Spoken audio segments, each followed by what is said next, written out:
تو میرا نام عائشہ صدیقہ ہے اور میں شارجہ میں رہتی ہوں.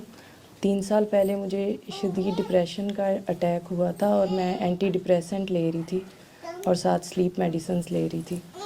تو ایسے ہی میں سرچ کر رہی تھی کہ اس کا کوئی اسپریچول جو ہے وہ کوئی ٹریٹمنٹ ہو جو مجھے مل جائے، کیونکہ یہ تو کوئی حل نہیں ہے. میں نے سنا تھا اینٹی ڈپریسنٹ تو آپ کو پوری لائف کھانا پڑتے ہیں، یہ کوئی سلوشن نہیں ہے سلیپ میڈیسنز.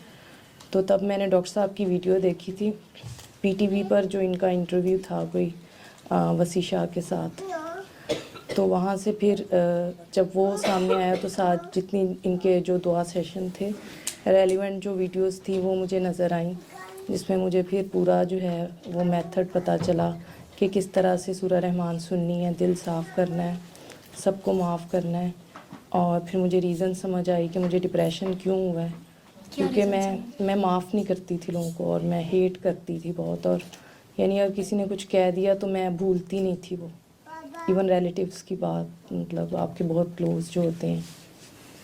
تو پھر میں نے سب کو معاف کر کے جو ہے سورہ رحمان سنی. اور پھر اس کے بعد میں نے قصیدہ بردہ شریف بھی سنا تھا. اس میں مجھے یاد آئی ایک بات کہ مجھ سے کوئی غلطی ہوئی ہے، کہ میری خالہ تھیں، انہوں نے مجھے جو ہے وہ انہوں نے مجھے میری مدر کے ساتھ مجھے پالا تھا ایک طرح سے. میں نے ان کو ہرٹ کیا تھا، کوئی فیملی ایشو تھا اس میں میں نے ان کو ہرٹ کیا تھا. پھر میں نے ان سے معافی مانگی. اس کے بعد میں نے وہ اینٹی ڈپریسنٹ، اور مجھے اللہ پاک نے اتنی ہمت دی کہ میں نے وہ اینٹی ڈپریسنٹ اور وہ جو سلیپ میڈیسن تھی وہ پھینک دی. اور اس کے بعد 1 ہفتہ تھوڑی سلیپ پرابلم ہوئی، ذرا تھوڑا جیسے کہ وہ ان کی وہ ہیبیچول ہو جاتا ہے نا. تو پھر اس کے بعد مجھے کبھی ضرورت نہیں پڑی سلیپ میڈیسنز کی. وہ میرا ڈپریشن اس کے بعد کبھی میں نے کوئی اینٹی سائیکوٹک کچھ بھی نہیں کھایا. اب مست ہاں جی الحمدللہ. ٹھیک ہے، آگے لوگوں کو بتایا؟ ہاں جی بتایا، ایون یو اے ای میں بھی. ہاں جی اچھے، بہت اچھے ریزلٹس ہیں. میری فیملی میں بھی کافی لوگ بیمار تھے، یعنی میری کزن کو بھی آٹو ایمیون تھا، اس کو بھی بتایا، اس کے بھی ریزلٹس اچھے آئے.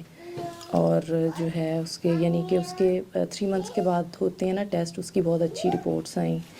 اور میرے ایک ماموں ہیں، ان کو بھی وہ برین ہیمریج ہوا تھا، تو وہ بہت ان کی کنڈیشن خراب تھی. تو اس سے الحمدللہ وہ بھی بہت بہتر ہیں اب.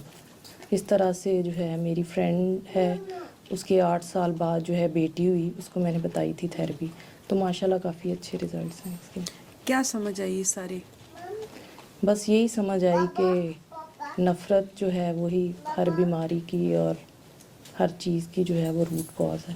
اور معاف کرنے سے جو ہے آپ کی بہت ساری چیزیں جو ہیں وہ ٹھیک ہو جاتی ہیں.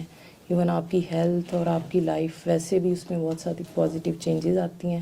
اور اب مجھے لوگوں کا درد فیل ہوتا ہے، اور اس میں ایک بہت بری چیز تھی کہ میں لوگوں کی ٹینشن پہ جو ہے وہ خوش ہوتی تھی. وہ چیز اب مجھے جو ہے وہ اب کسی کا بھی درد سنتی ہوں تو مجھے مطلب ایسے لگتا ہے جیسے مجھ پر سے وہ گزر رہا ہے. اور مطلب مجھے بہت فیل ہوتی ہے وہ چیز، دوسروں کی جو درد ہے وہ. اور میرا دل چاہتا ہے بس ان کا مسئلہ حل ہو جائے. پھر میں ان کو دعا کا بتاتی ہوں سارا طریقہ جو ہے. اور ایون ان لاز میں جیسے آپ کو ہوتا ہے کہ آپ کو ہر ایک سے مسئلہ ہوتا ہے، تو اب میری جو نندیں ہیں ان کا مسئلہ مجھے اپنا مسئلہ لگ رہا ہوتا ہے. میں ان کے مسئلے میں گھس رہی ہوتی ہوں کہ ان کا یہ ٹھیک ہو جائے. تو آپ کو لگا کہ وہ بیچارے ویسے ہی تھے یا وہ ٹھیک تھے؟ پہلے تو بس بندے کو لگ رہا ہوتا ہاں ہے نا جی، کہ سارے مطلب یہ سبھی برے سازشیں ہیں. میرے خلاف ہی کر رہے ہیں نا ہاں سارا جی، دن بیٹھ کے. نہیں مسئلہ تو پھر ہم میں بھی ہوتا ہے. تو پھر اب زیادہ اپنے پہ ہی ہوتا ہے فوکس کہ مطلب میں کہاں غلط ہوں. تو کوشش کرتی ہوں کہ ان کی جو ہے مسئلے ان کی طرف نہ ہی دیکھو. پھر اللہ پاک بھی آپ کو جو ہے وہ عزت دیتا ہے. جب آپ معاف کرتے ہیں تو لوگوں کے دل آپ کے لیے نرم پڑتے ہیں، اور وہ آٹومیٹکلی وہ آپ کی رسپیکٹ کرنا شروع ہو جاتے ہیں. کیونکہ حالانکہ ایسا تو پہلے نہیں نا ہوتا. کوششوں سے بھی نہیں ہو رہا تھا ہاں یہ. جی بالکل، کیونکہ وہ فیک تھی. وہ اس میں جو ہے وہ دکھاوا تھا، اس میں خلوص نہیں تھا. لیکن اب وہ جو ہے وہ اللہ کی طرف سے آپ کو رسپیکٹ ملتی ہے. ایون آپ کے جو ہیں وہ آپ کی نندیں، آپ کے جو باقی ریلیٹیوز جو ہوتے ہیں وہ بھی آپ کی رسپیکٹ کرتے ہیں. بس خوبصورت.